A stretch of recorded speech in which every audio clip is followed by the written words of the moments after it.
Some of the best programming project ideas are related to automation. Now that's because these are real-world, practical applications that you'll probably actually finish, and if you do put them on your resume, they're a lot easier to talk about because they solve a real-world problem and you had a legitimate reason for building them.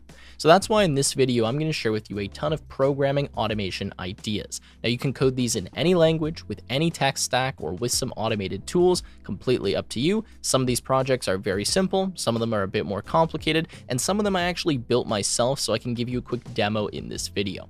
With that said, let's dive in and learn about some great coding automation project ideas. Now, as I go through these projects, you're going to see that I'm using a very visual editor and platform to kind of demo them and show you the information flow, and that platform is make.com. Now, I've teamed up with them for this video, but they're completely free to use, and you can click my link in the description and you'll get 1 month of their pro plan for free, plus 10,000 operations. Of course, you don't need to use this platform. You could code it out on your own, but you'll see that it's a really nice low-code editor that lets you build these automations and integrations quite quickly. All right, so with that said, let's dive into the first project, which is an admin or message notifier.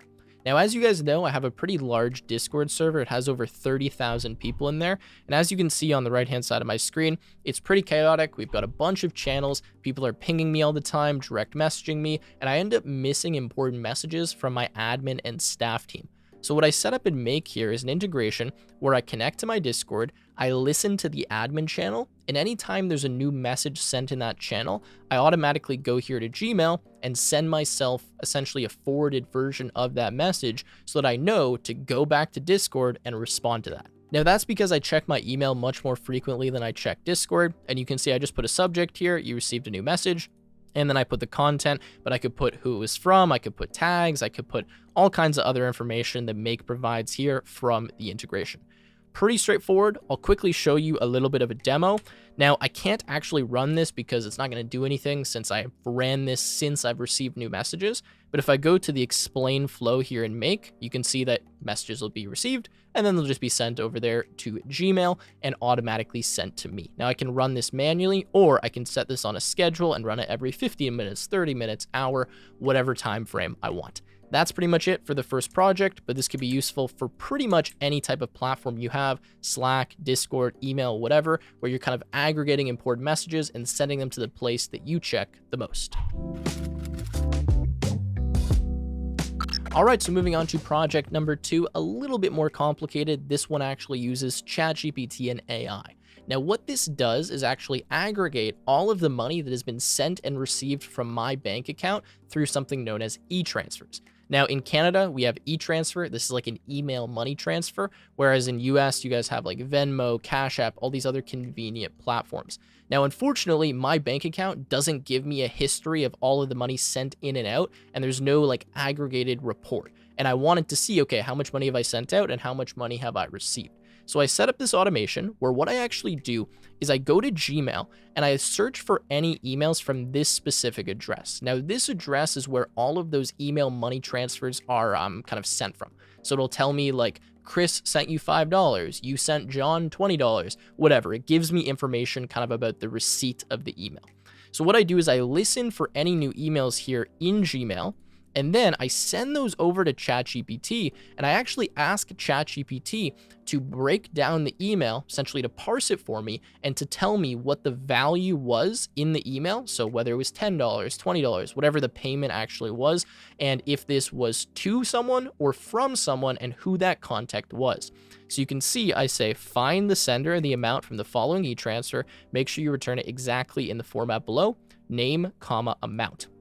Then it says the subject and the content, and there you go. So this way I know how much money was sent or received and who it was from. And now that I have a consistent format, what I can do is take the content or the reply from ChatGPT, and then I can go to Google Sheets and I can actually add a new row or append that to an existing Google Sheet. So you can see I use a little bit of kind of functions here at make.com to split up the choices or to split up the response so that I have first the contact as well as the amount, and then I add that in a sheet. Now, to give you an idea of what the sheet looks like, it would be something like this, where we have the date, we have the, this will be the contact. I've just blurred it out because I don't want to actually kind of leak any names.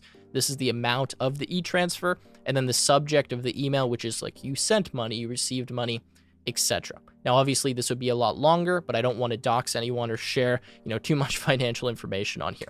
But I thought this was a pretty cool automation. Again, goes to Gmail, searches for all of those different e-transfer emails, passes them to ChatGPT, uses ChatGPT to parse the email, goes to Google Sheets, and then updates a kind of shared Google Sheet or whatever sheet I have here with all that information. So I could go in and be like, oh crap, I spent $1,000 this month paying people money, or vice versa, I've received X amount of money. Pretty useful and something that I definitely wish I had back when I was using e-transfer all the time. So the next automation is one that's a lot more complicated, but something I've actually been using and that I really wanted to build regardless of the video. So what this automation does is it essentially finds all of the receipts that are in my inbox and automatically uploads those to Google Drive. Now you may say, well, why do you need that? Well, for me, I have a bookkeeper that manages all of the accounting for my business, but my bookkeeper needs to know all of the receipts, all of the payments, like all of that stuff they need, and I don't want to give them access to my personal email. So what I have to do every month is I have to go in, I'll actually show you here, and on Google Drive, I create all of these different folders labeled by month, labeled by day, and I put in all of the different receipts, all of the payments, all of the transactions, and then he can go look at this and file it correctly in our accounting software.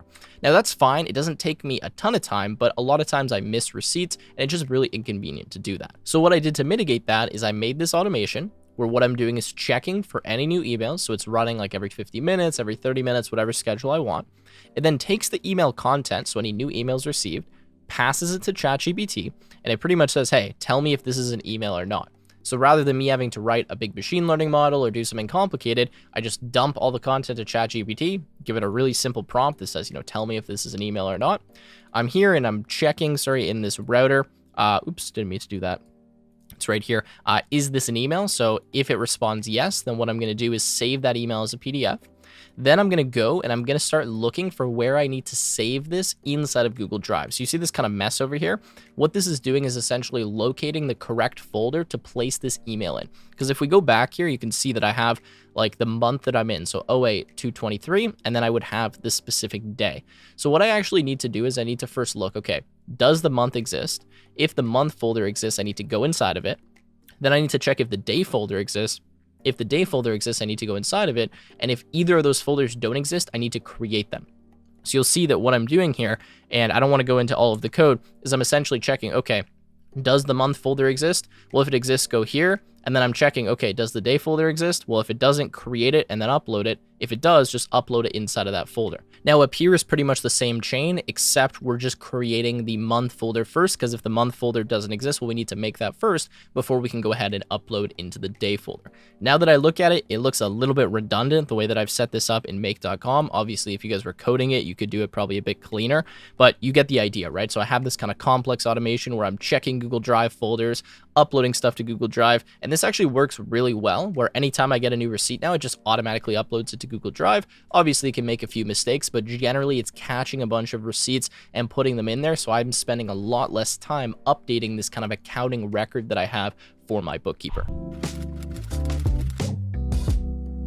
All right, so now let's get into a few more ideas. This one I actually didn't finish myself, but I was working on it. The idea was to look at all of the GitHub issues that were on a specific repository, kind of compile them into some kind of summary, and then send that to my Gmail. Now, what I wanted ChatGPT to do in this instance was actually rank all of the issues by severity based on the description of them, and then kind of send me an email and say, hey, you have 2 critical issues that you need to look at, you have 1 moderate issue, and you have a bunch of issues that don't really matter. That way, I don't have to manually go through them and say, oh, I really need to respond to this issue. I would just wait every day for kind of a summary email from really ChatGPT that would say, hey, you need to respond to these ones, you don't need to respond to this one, and it would make my life easier. Couldn't really get that one working too quickly, so I skipped doing that for now. Interesting idea though, and you guys could probably build that out. All right, so those were all the projects that I actually attempted to build, but I did have a few other ideas, so I'll share them with you here. One of them would just be an automated code reviewer. Now you could do this with something like ChatGPT. I think there's probably some other, AI bots that you could use as well. The idea would be anytime a pull request is uploaded, you take each of the individual files, send them to ChatGPT, ChatGPT reviews the code and then leaves comments or tells you what the comment should be that you should leave. Now, there's probably someone who's already set up a GitHub integration for this. If someone hasn't done that, then you could go ahead and build that, and that'd be a really cool and useful thing to have, like an AI bot automatically reviewing your code. Pretty simple to do. You could get some probably pretty valuable feedback. And the nice thing is you're not relying on ChatGPT for any critical changes or updates. If it gives you some gibberish, you just ignore it and you move on. Another idea is to do something like a Slack summarizer. Let's say you're really busy, or you're like a CEO or a boss, you get a ton of Slack messages, maybe you're away for vacation or something. Set up an automation where what it will do is summarize all of the main points that you've received on Slack, or all of the main messages, so it can kind of read through the entire channel or read through direct messages with specific people you set and give you a quick summary of kind of the important information and what you need to know. I think that's pretty easy to set up. You would just take all of that info, pass that to something like ChatGPT. You guys can tell I use ChatGPT for literally everything now, and it could spit out a quick summary and be pretty useful.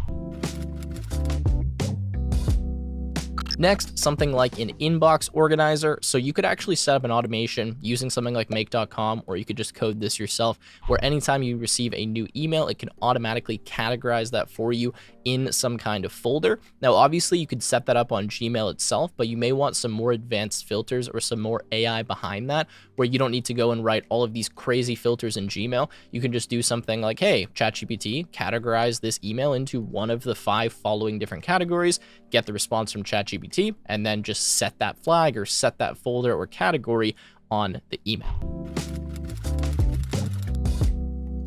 Lastly, this is probably an easy one. You could set up something like a weather forecast updater, emailer, whatever you want to call it, where maybe every Monday you get a text message that tells you what the weather is going to be like, or you get an email, or you get something in Slack or Discord, or wherever you want to set it up. I'm not sure how useful that would be, because you could just go to the weather app and check it yourself, but kind of a fun project if you wanted to work on it. You'd hook into some weather API. There are a ton of them available, and then something like Twilio or just Gmail, and have that kind of automatically send you an email or some update where you can see it quite quickly. Anyways, I think that's going to wrap up this video on different automation projects to work on. The point here was to give you some real world automation ideas, ones that I have actually built that I use for real world use cases, so that you guys can get some inspiration and think of things that you could work on. Let me know what project ideas you guys are working on in the comments down below. Always nice to see those, and obviously for other people to read through them and get some inspiration and motivation. Anyways, I hope you guys enjoyed. If you did, leave a like, subscribe to the channel, check out make.com, the sponsor of this video, and I will see you in another one.